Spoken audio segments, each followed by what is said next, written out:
고린도전서 10장 12절에서 14절까지입니다. 그런즉 선줄로 생각하는 자는 넘어질까 조심하라. 사람이 감당할 시험 밖에는 너희에게 당한 것이 없나니 오직 하나님은 미쁘사 너희가 감당치 못할 시험당함을 허락지 아니하시고 시험당할 즈음에 또한 피할 길을 내사 너희로 능히 감당하게 하시느니라. 그런즉 내 사랑하는 자들아 우상 숭배하는 일을 피하라. 아멘.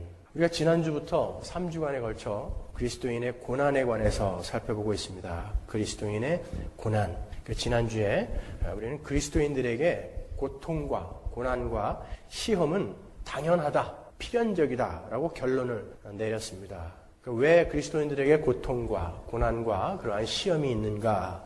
성경에서 우리는 그리스도인들은 세상과 등을 지고 살아야 하기 때문에 그렇기 때문에 당연히 마귀와 그 세상이 우리를 공격한다. 그렇기 때문에 우리는 고난과 고통을 당한다. 그리고 두 번째로 우리가 하나님의 그 거룩한 백성으로 지어져 가는 데 있어서 순종하지 않을 때 하나님께서 우리를 파이데이아, 징계하신다 그랬습니다. 그래서 그것은 사랑의 근거에서 우리에게 회초리를 내는 것이지 우리를 미워해서 징벌하시는 것은 아니다라고 말씀을 드렸습니다. 그리고 세 번째로 하나님께서는 우리가 아무 잘못이 없는데도 우리의 거룩을 만들어내시기 위해서 하나님께서는 우리에게 때로 고난과 고통을 허락하셔서 더욱더 정금 같은 믿음을 만들어내신다. 그렇게 우리가 공부를 했습니다. 그래서 모든 것, 이 세 가지 상황, 모든 것들이 다 우리에게 유익이다. 그랬습니다. 근데 아마 여러분들께서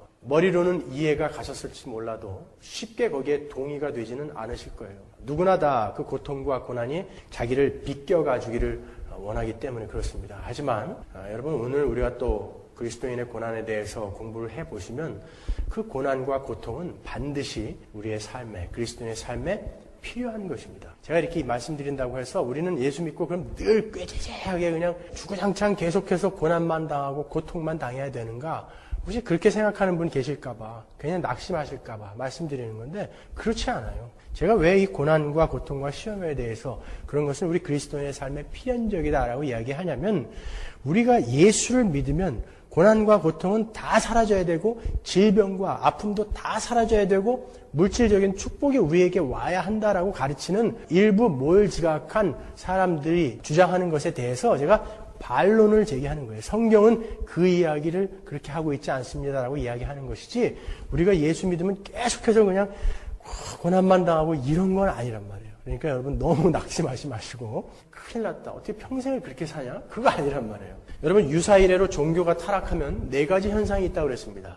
첫 번째가 성직자가 많아지는 거죠. 왜냐하면 종교가 타락하게 되면 성직자들이 그것을 밥벌이로 생각을 하게 되거든요. 그래서 성직자가 많아지고 두 번째로는 그 성직자들을 먹여 살리기 위한 종교기관이 많아지죠. 종교기관이 많아지게 되고 세 번째로 이 성직자들을 먹여 살리고 종교기관을 운영해 나가기 위해서 돈이 필요하다고요. 그래서 그 돈을 갖다 댈 신도가 필요하단 말이에요. 그래서 그들을 꽉 붙들 수 있는 종교는 당연히 기복으로 흐르게 돼 있어요. 불교도 마찬가지고 이슬람도 마찬가지고 기독교도 마찬가지고 사람들을 불러 모으기 위해 예수 그리스도의 십자가나 부활이라든지 회개라든지 죄에 대한 설교는 이미 없어진 지 오래됐고 그들의 비율을 맞춰주는 설교가 이제 횡행하게 됐죠. 그것이 바로 종교가 기복화되어진다는 거예요. 그래서 이렇게 복을 바라는 사람들만 모여있는 곳이 종교 집단이 되기 때문에 네 번째로 종교가 타락하면 발생되는 현상이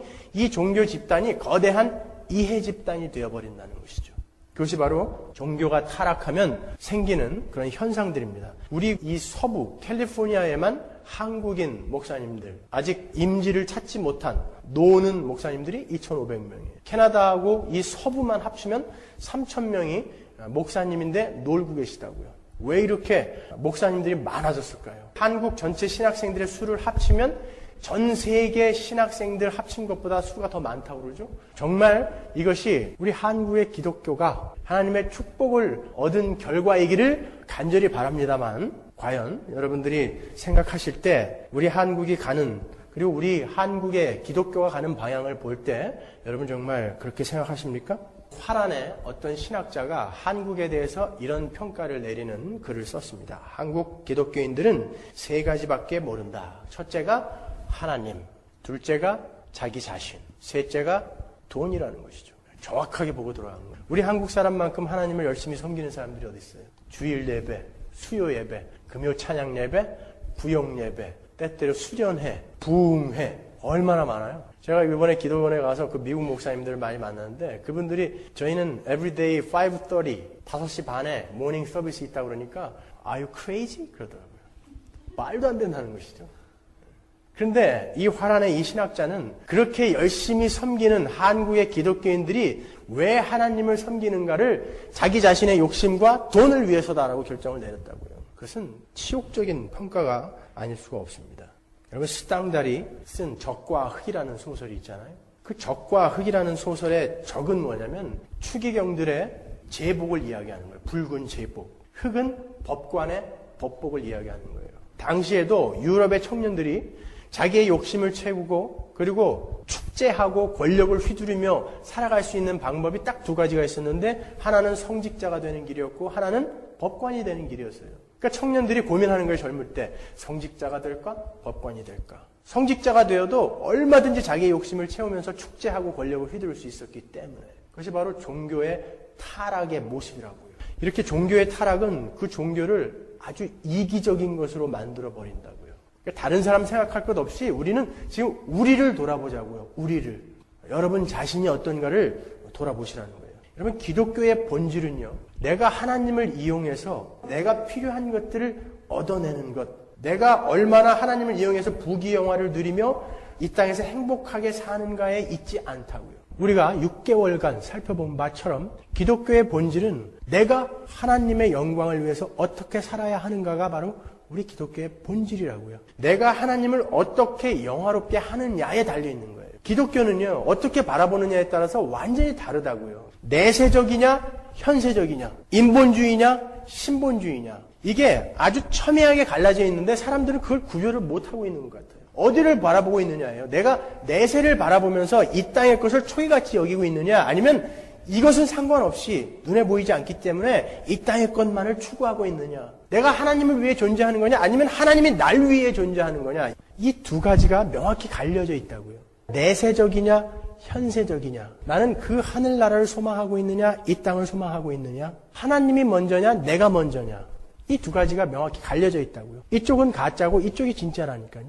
그런데 이 기독교가 변질되면서 자꾸 이 현세적이며 이기적이며 인본주의적인 것을 교회 안으로 끌어 들어오기 시작했다고요. 그래서 이렇게 기독교의 본질이 흔들리니까 내가 예수 믿으면 행복해야 하고 예수 믿으면 모든 질병이 물러가야 하고 예수 믿으면 가정에 평화가 와야 되는데 예수 믿으면 그러한 고통과 고난이 오니까 사람들이 헷갈리는 거예요.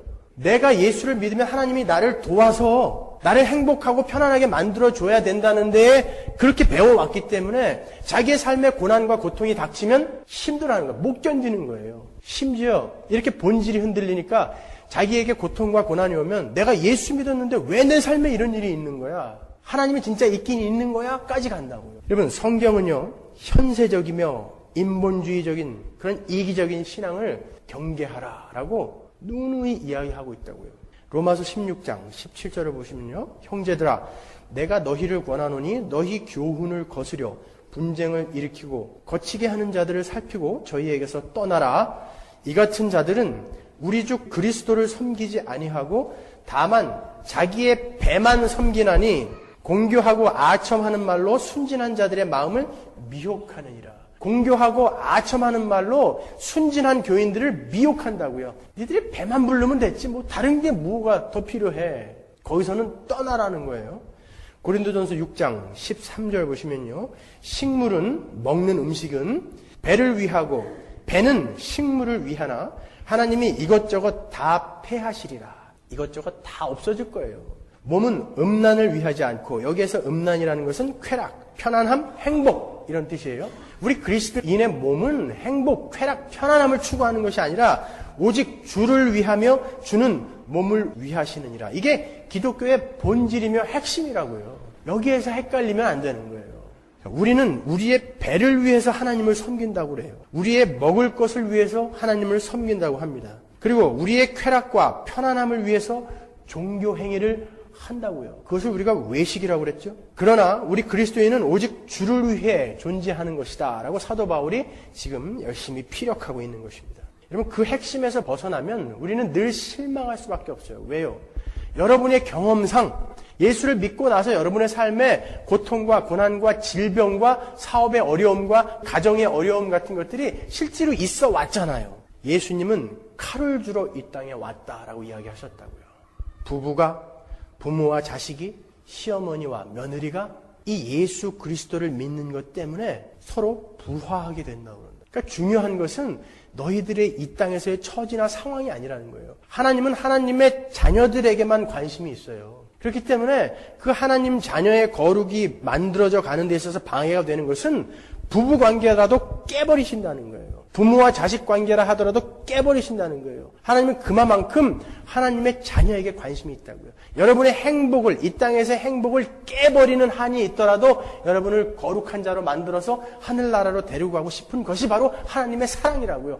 이 하나님의 사랑과 은혜가, 이 하나님이 도대체 어떤 분인지 너무나 모르기 때문에 나는 그거 싫으니까 난 행복 주세요라고 이야기하는 거예요. 여러분이 하나님에 대해서 아는 것으로 여러분이 천국 갈 수 없어요. 여러분이 예수 그리스도에 대해서 아는 것만으로 여러분이 천국 가실 수 없습니다. 이것은 찰스 스펄전 목사님이 죽는 날까지 이야기하신 거예요.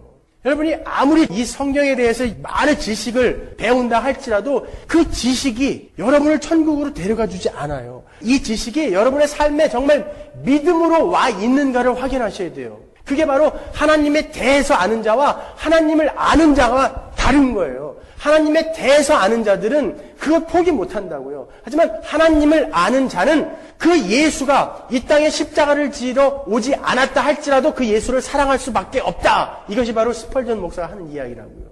예수님이 날 위해서 십자가를 지지 않았다 할지라도 진짜 그 예수를 아는 분은 그 예수를 사랑하지 않을 수가 없다라는 거예요. 그게 바로 하나님에 대해서, 예수에 대해서 아는 자와 하나님을 아는 자와의 차이점이에요. 여러분, 성경이요, 구제와 선행을 명령하시는 것도 그런 차원이라고요. 너희들이 정말 기독교의 그 본질을 알고 있느냐 모르고 있느냐, 그것을 하나님이 묻기 위해서 선행해라, 구제해라 하시는 것이지, 너희들이 선행하고 구제해야 구원을 받는다라고 캐톨릭이 가르치는 것처럼 그거는 아니란 말이에요. 로마서 14장 15절로 가보시면요, 만일 식물을 인하여 먹는 것 때문에 네 형제가 근심하게 되면, 네 주변에 굶는 자가 생기게 되면 이는 네가 사랑으로 행치 아니함이라. 그리스도께서 대신하여 죽으신 형제를 네 식물로 많게 하지 말아라. 그러므로 너희의 선한 것이 비방을 받지 않게 하라. 하나님의 나라는 먹는 것과 마시는 것 아니다. 오직 성령 안에서 의와 평강과 희락이다. 그런단 말이에요. 하나님의 나라, 신자의 신자됨의 본질은 물질적인 것이 아니라고요. 이 현세적인 것은 아니란 말이에요. 남을 도와주지 못하는 가장 큰 이유가 뭡니까? 내가 갖고 있는데도 불구하고 남을 도와주지 못하는 가장 큰 이유. 인색해서 그래요. 왜 인색하죠? 왜 구두쇠가 되죠? 사람들은 여전히 자기의 인생과 자기의 존재에 있어서 가장 중요하다고 생각하는 것은 돈이기 때문에 그런 거예요.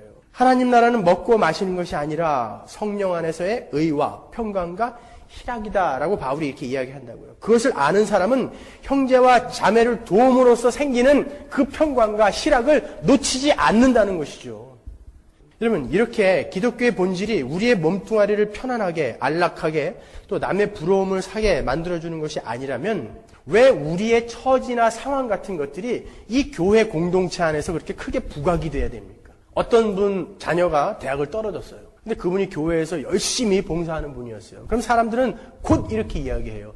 야, 뭔가 하나님 앞에 잘못한 게 있으니까 애가 대학을 떨어졌을 거야. 그런다고요. 어떤 장로님이 비즈니스가 어려워지면 야, 저 신앙이 뭔가 문제가 있으니까 하나님이 저렇게 어려움을 주시는 걸 거야. 그러니까 예수를 믿으면서 이혼을 한 사람은 교회에 나와서 그냥 죄인처럼 앉아있게 된다니까요. 어떻게 그렇게 어려움에 처하고 가정에 어려움이 있는 분들이 교회 안에 와서 마치 나는 평범한 공동체에서 이렇게 뚝 떨어져 나온 사람처럼 그렇게 느끼게 만드냐 말이에요, 우리가. 하나님이 그러셨어요? 예수님이 그러셨냐고요? 예수님은 그런 분들의 친구가 되어주셨잖아요. 우리 공동체는 그렇게 되어져야 되는 게 교회라고요. 그런데 어떻게 그런 판단을 내리실 수가 있냐 말이에요. 그게 여러분들이 잘못 배워왔다는 거예요. 기독교의 핵심과 본질을 오해하고 계신 거예요. 그것은. 교회 공동체가 기독교의 핵심과 본질에서 흔들리니까 그렇게 사람들을 평가한다고요. 처지나 상황을 가지고요. 그 사람의 신앙을 평가한다니까요. 천만에요, 여러분. 그렇지 않아요. 우리 그리스도인의 삶에는 반드시 고난과 고통과 시험이 있게 된다고요. 필연적이라고요, 그것은. 왜냐하면 우리는 스스로 하나님이 원하는 수준까지 자라갈 수 없기 때문에 하나님은 그러한 시험과 고난과 고통을 통해서 우리를 가르치고 교훈하고 조명해 가시는 거예요. 그것이 하나님의 유일한 목적이라고요. 이 땅에서의 우리의 행복을 하나님은 원하시는 게 아니란 말이에요. 만약에 그러한 것들이 우리의 처지나 상황들이 우리의 신앙을 잴 수 있는 잣대가 된다면 사도 바울은 뭐예요? 맨날 두들겨 맞고 복음 전하다가 감옥 가고 병 걸리고 굶고 이게 뭐냐 말이에요. 그 바울이 뭐라고 그래요? 바울이 복음을 전하다가 감옥에 갔어요. 그랬더니 바울을 시기하는 자들이 그랬어요. 뭐 아볼로파나 게바파 이런 사람들이 그랬겠죠? 봐라, 바울이 저게 진짜냐? 진짜인데 어떻게 하나님이 복음을 전하는데 감옥에 갖다 냈니? 그리고서 40에 하나 감한 매를 어떻게 저렇게 많이 두들겨 맞게 만드냐. 그러면서 바울을 시기하는 마음에서 복음을 전했잖아요. 그러니까 바울이 뭐라고 그래요? 나는 괜찮다. 그들이 나를 어떻게 평가하든지 나는 괜찮다. 내가 이렇게 엉터리 평가를 받음으로 해서 우리 하나님의 복음이 전해진다면 나는 괜찮다. 빌립보서 1장 20절에 보면 내가 간절히 기대하며 바라는 것은 내가 어떤 일에나 부끄러워하지 않고 전과 같이 지금도 온전히 담대하여 살든지 죽든지 나의 몸으로 말미암아 그리스도께서 존귀하게 되시는 것입니다. 내가 살든지 죽든지 아니에요. 나는 죽는 게 더 좋아요. 그러죠 바울이. 나는 죽고 싶어요. 지금 하나님께 가고 싶어요. 그렇지만 여러분들 때문에 내가 여기 머무는 거예요. 여러분들의 유익을 위해서 내가 여기 머무는 것입니다. 라고 이야기했을 정도로 사도 바울은 이 땅의 삶에 대해서 관심을 두지 않았어요. 그게 그리스도인의 이 삶을 바라보는 인생관이어야 된다고요. 여러분 누가복음 6장 26절에 보면 이런 말씀이 있습니다. 모든 사람이 너희를 칭찬하면 화가 있도다.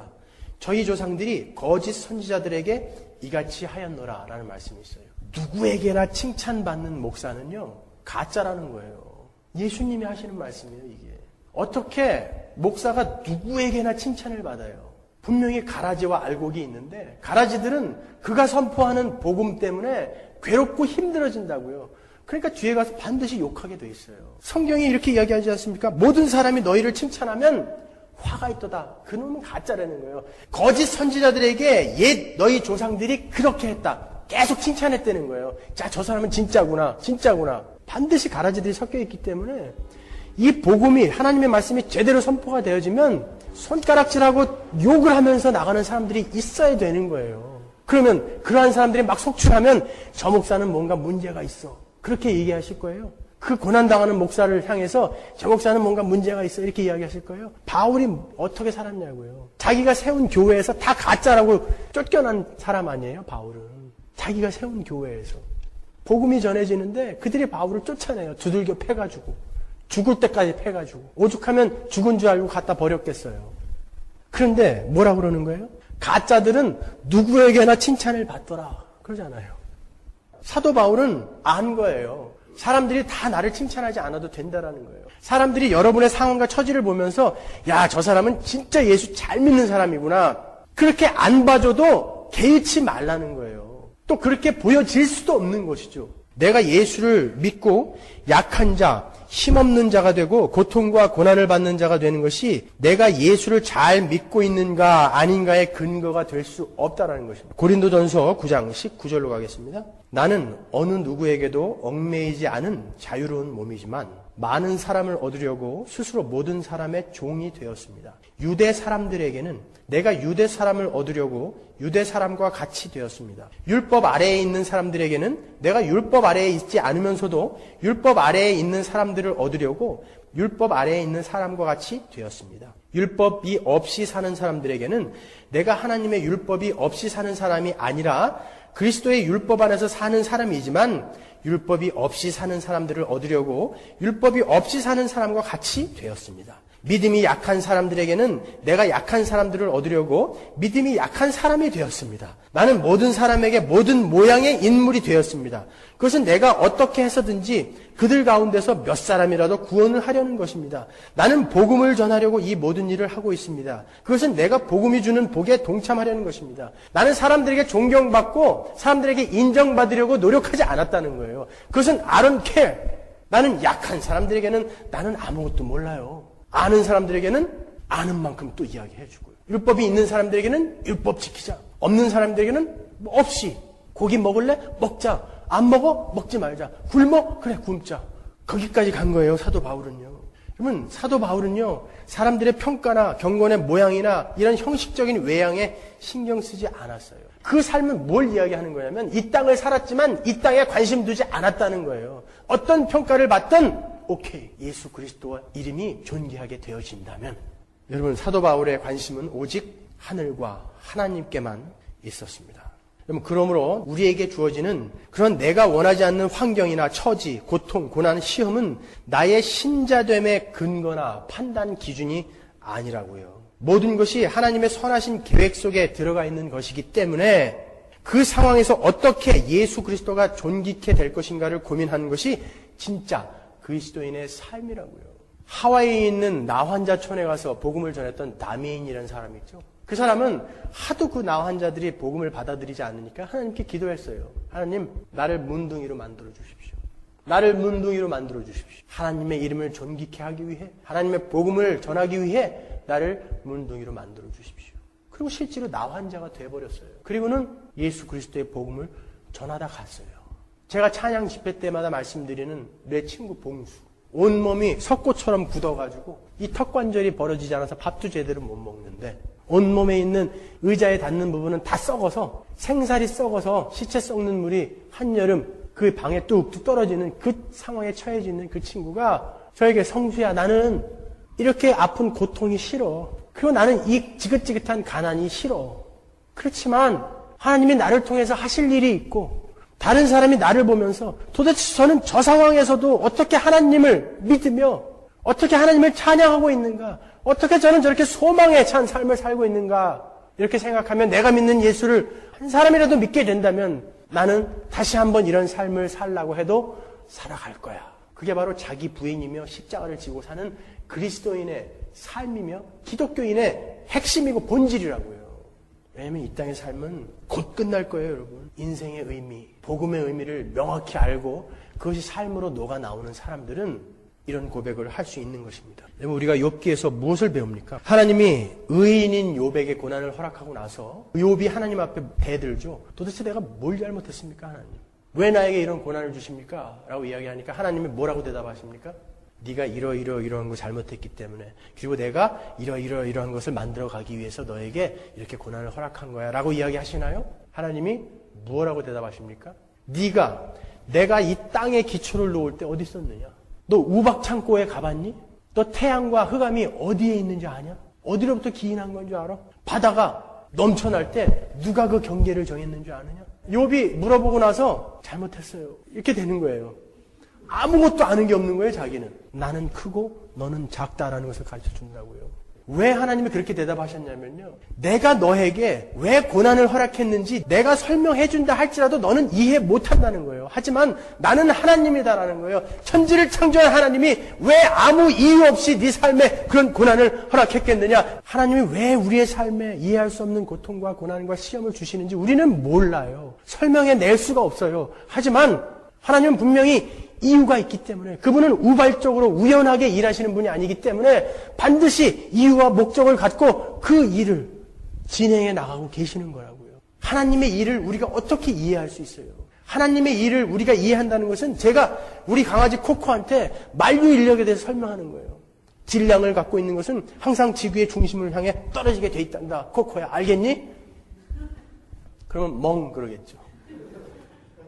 그 성경에 있는 거 여러분 다 이해가 가십니까? 그러면 제가 우리 청년들에게 하나님의 주권에 대해서 설명하고 그리고 나서 자유의지와 우리 인간의 책임에 대해서 또 설명을 해줬어요. 이게 한때 뭉치니까 이해가 안 가는 거예요. 모든 것은 하나님이 주권적으로 이끌어 가신다. 그런데 우리가 해야 할 책임도 있고 우리는 자유의지가 있다. 이게 서로 모순되는 것 같잖아요.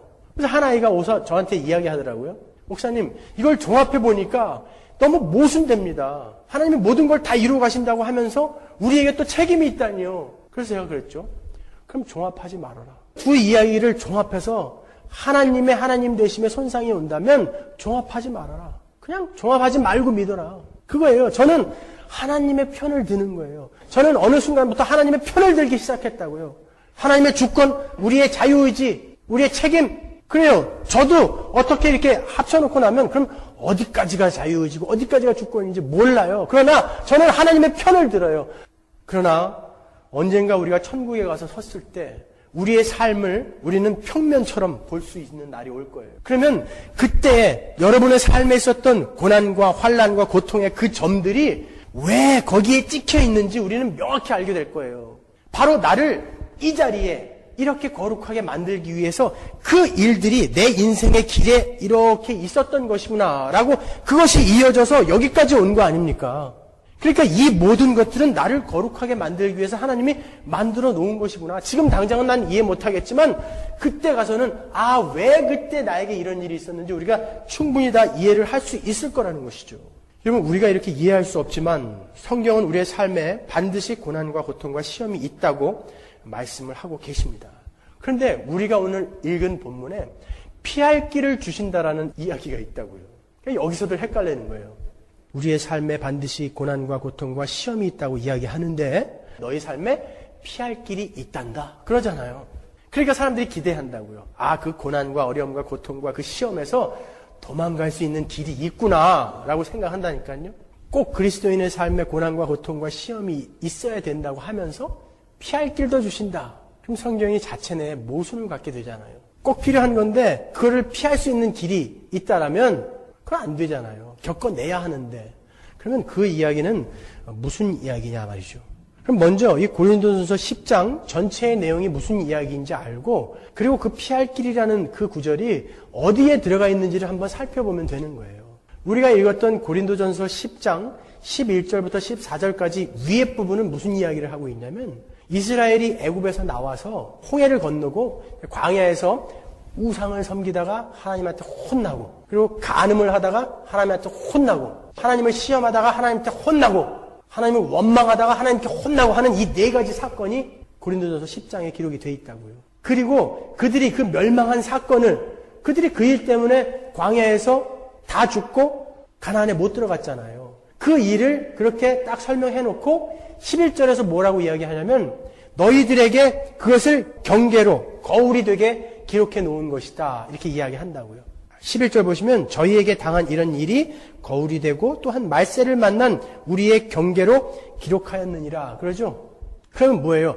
이러한 네 가지 사건으로 이스라엘이 멸망했는데 너희들의 삶에도 이러한 일들이 분명히 일어난다라는 이야기예요. 그것을 교훈 삼아라. 그것을 거울 삼아라라는 이야기는 그러한 시험과 고통과 고난이 반드시 너희들의 삶에도 반복이 될 것이다라는 거예요. 그때 너희들은 이스라엘이 이렇게 함으로 해서 멸망당한 것을 잊지 말아라라는 이야기라고요.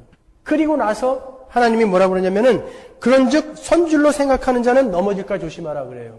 이 네 가지 범죄를 저지른 이 예를 들어주면서 지금 하나님이 무엇을 이야기하냐면 그리스도인은 어떠한 무슨 40일 금식 한번 하고 나서 아니면 성령의 전유를 받아서 한 번에 거룩하게 되어지지 못한다는 거예요. 우상을 섬기다가 많은 사람이 죽었죠.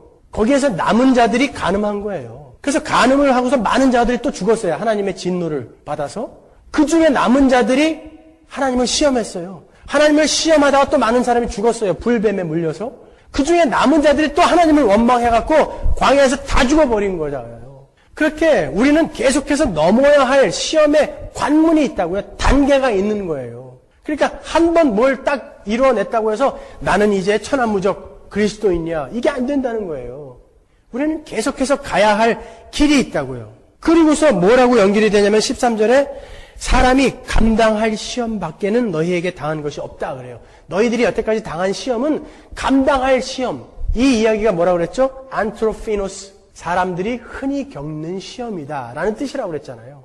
번역이 그냥 감당할 시험, bear, 우리가 견뎌낼 수 있는 시험 이렇게 번역이 되어 있는데 그 앞에 사람이 감당할 시험 밖에는 이 말은 사람들이 흔히 겪는 시험 밖에는 너희들에게 주어지지 않는다. 그런 거예요.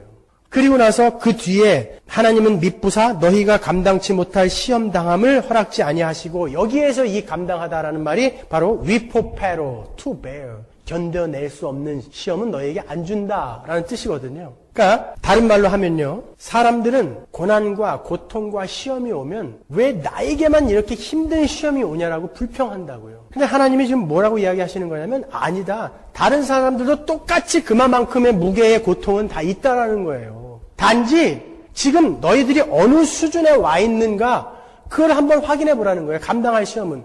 유치원생들에게는 유치원생들이 감당할 수 있을 만한 시험만 주신다고요.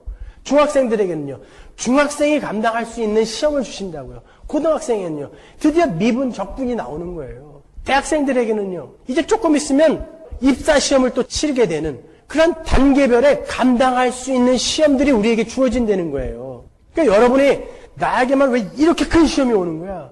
똑같은 상황에서 쟤는 왜 놔두고 나한테만 이렇게 하나님이 고통을 주시는 걸까? 여러분이 글로 가시면 안 되고요. 어떻게 하나님이 나를 이 정도로 인정해 주실까? 나를 하나님은 지금 대학생으로 인정해 주고 계시네. 내가 생각하기에 나의 믿음은 아직도 유치원생 같은데 하나님이 나를 이 정도로 인정해 주신단 말이야. 여러분, 그 중학생을 부러워하실 거예요. 그 중학생은 고등학교, 대학교 입사시험을 계속 가야 할 사람이에요. 여러분은 지금 거기를 거치고 여기까지 오신 분이고요. 아니, 우리는 반드시 한 사람도 빠짐없이 그 길을 가야 되는 거예요. 그래야 거룩이라는 목적지까지 도착을 할 수 있게 되기 때문에 지름길이라는 건 없어요. 다 지나가셔야 돼요. 다.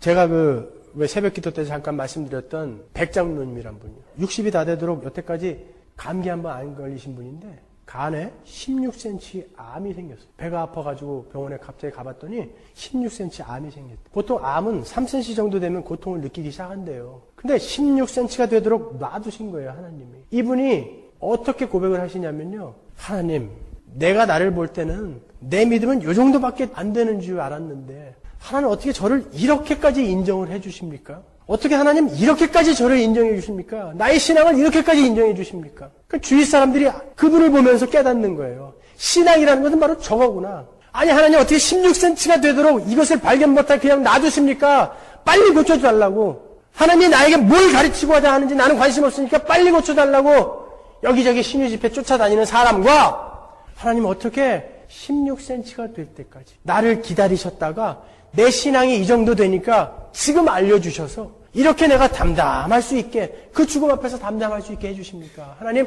감사합니다. 나를 이렇게까지 인정해 주시다니요. 그 참 하나님을 주위 사람들이 발견하더라는 거예요. 그 삶 속에서. 여러분, 하나님에 대해서는 너무나 많이 알고 있지만 하나님을 모르기 때문에 고통과 고난이 왔을 때 사람들이 이렇게 무너지는 거예요. 이렇게 어려워하는 거예요. 이렇게 우는 거예요. 제발 여러분 같이 천국 가자고요. 천국에. 하나님에 대해서 여러분이 얼마나 많이 알고 있는가는 아무 소용이 없다란 말입니다. 여러분. 하나님을 아셔야 되는 거예요. 믿음을 가지셔야 되는 거예요. 믿음을. 다시는 흥분하지 않기로 했는데 여러분 이렇게. 그러면 피할 길을 주신다는 말이 뭐예요? 그럼 피할 길을 주신다는 말이, 이 피할 길을 주신다는 말이 지금 이 네 가지 사건, 이 네 가지 사건이 뭐죠? 우상을 섬기는 거예요. 우상을 섬긴다는 게 뭐예요? 우리는 늘 나의 요구와 나의 계획, 그리고 하나님의 요구와 하나님의 계획 사이에서 스트럭을 하죠. 늘 우리는, 죄인들은 나의 요구와 나의 계획을 이뤄내기 위해서, 관철시키기 위해서 하나님의 요구와 계획을 밟아버린다고요. 이게 우상을 섬기는 거예요.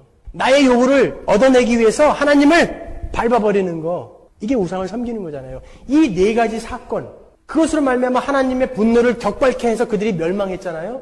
그리고 나서 나오는 말이 피할 길을 준다는 거예요. 그리고 나서 14절에 다시 우상을 섬기지 말라예요. 그러면 이 피할 길을 준다라는 것은 너희들이 우상을 섬김으로 말미암아 멸망되어질 그 길에서 피할 길을 주신다라는 그 피할 길이라고요.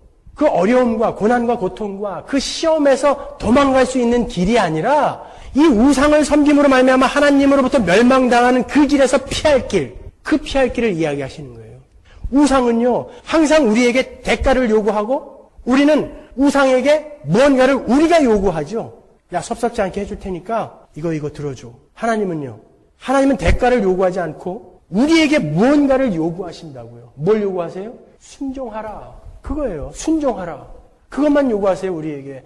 우상을 섬기는 것과 하나님을 섬기는 이렇게 달라요. 그런데 우상을 섬기는 것처럼 사람들은 하나님을 섬긴다고요.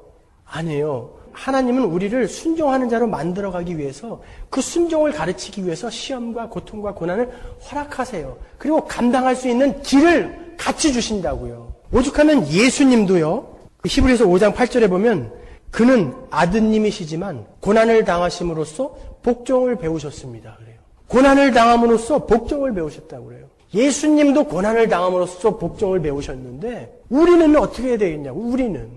우리의 삶에 고난과 고통이 없으면 되겠냐고요.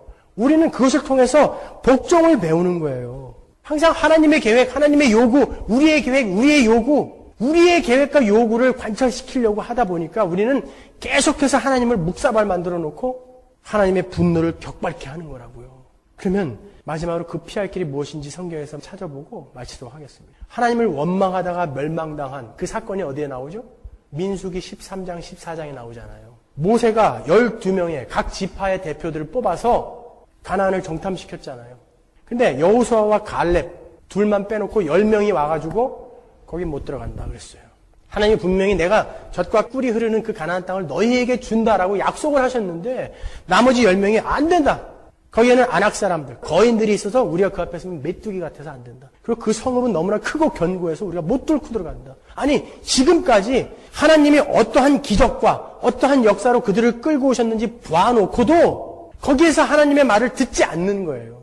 자기들이 도저히 감당할 수 없는 시험이다라고 그들은 판단해버린 거예요. 그랬더니 하나님이 어떻게 하십니까? 그 10명을 다 죽여버리죠. 그리고 그 이스라엘 백성들을 40년 동안 광야에서 돌리시는 거예요. 그리고 40년 동안 여호수아와 갈렙만 빼놓고 그 광야에서 다 죽여버리는 거예요. 감당하지 못한 거예요, 그들은. 감당하지 못할 시험이 돼버린 거예요. 그러나 하나님은 감당할 시험, 그 감당할 수 있는 피할 길을 함께 주셨다고요. 여호수아와 갈렙이 뭐라고 그럽니까? 아니다. 하나님이 우리와 함께 계시면 우리에게 약속하셨기 때문에 그들은 우리의 밥이다 그러잖아요. 그러니까 가자. 그게 피할 길이에요. 하나님의 말씀을 거역함으로 말미암아 모두 광야에서 죽어버린, 멸망받아버린 그 이스라엘이 간 그 길을 안 갈 수도 있는 그 피할 길을 하나님은 항상 같이 주신다고요. 하나님의 말을 순종하는 거예요. 여호와의 말을 순종하는 거예요. 비록 내 눈에 내가 느끼기에는 도저히 내가 이겨낼 수 없는 고난 같아요. 내가 도저히 감당해낼 수 없는 시험 같아요. 그런데도 불구하고 하나님이 약속하셨고 나는 하나님의 자녀이기 때문에 나는 이겨낼 수 있다. 그렇기 때문에 나는 여기서 타협하지 않고 끝까지 이 길을 갈 것이다가 피할 길이라고요. 그럼 피할 길은 없단 말인가? 없습니다. 여러분들이 도망갈 길은 없어요. 그 피할 길은 여러분들이 순교를 각오하면서 하나님의 뜻에 순종하는 피할 길이에요. 에스더처럼 죽으면 죽으리라 하면서 가보는 게 피할 길이에요. 다니엘의 세 친구처럼 내가 이 풀문불에 타 죽는다 할지라도 나는 하나님만을 섬기겠다라는 게 피할 길이에요. 그것은 항상 승리의 모습으로 나오지 않는다고요. 스테반처럼 돌에 맞아 죽는 모습으로 나올 수도 있어요. 갈멜산에서 엘리야의 승리처럼 그런 승리의 모습으로 나올 수도 있어요. 여러분들이 여러분의 주변에 있는 형제 자매들을 볼 때 야, 참 지질이 복도 없다. 그게 바로 승리의 모습일 수 있어요. 지금 그가 피할 길로 피해서 그 시험을 감당해내고 있는 그런 어마어마한 하나님과 함께하는 축복의 길일 수가 있는 거예요, 여러분. 그걸 가지고 판단하지 마시란 말이에요. 돈 좀 벌었다고, 건강하다고, 내 삶에 왜 이렇게 질병이 없어? 어느 날 여러분의 간에도 16cm 암이 발견될지 몰라요. 비록 순교하는 모습으로, 참 지질이 복 없는 모습으로 간다 할지라도 승리의 길을 가는 사람들이 있다고요. 있어요. 민수기 14장 8절에 보면요. 그 피할 길을 이렇게 이야기합니다. 여호와께서 우리를 기뻐하시면 우리를 그 땅으로 인도하여 들이시고 그 땅을 우리에게 주리라. 이는 과연 젖과 꿀이 흐르는 땅이니라. 그러니까 제발 가자 이스라엘아. 오직 여호와를 거역하지 말라. 또 그 땅 백성을 두려워하지 말라. 그들은 우리 밥이라. 그들의 보호자는 그들에게서 떠났고 여호와는 우리와 함께 하시니라. 그들을 두려워하지 말자. 이게 피할 길이었다고요. 이 길로 갔으면 이스라엘은 다 살았다고요. 그러나 이 피할 길을 택하지 않고 그들은 멸망의 길을 택했기 때문에 우상을 섬기는 그 길을 택했기 때문에 나의 요구와 나의 계획을 관철시키는 그 길을 택했기 때문에 망한 거예요. 피할 길은 우리가 도망갈 수 있는 길이 아니라 바로 순교를 각오하고 하나님의 말씀에 순종하는 그 길이 바로 피할 길인 것입니다. 여러분, 그리스도 안에서 용사가 되십시오. 여러분은 이길 수 있고 하나님이 여러분 안에 계시지 않습니까? 그리고 그 길을 가라고 하나님이 요구하고 계시잖아요. 이겨내십시오.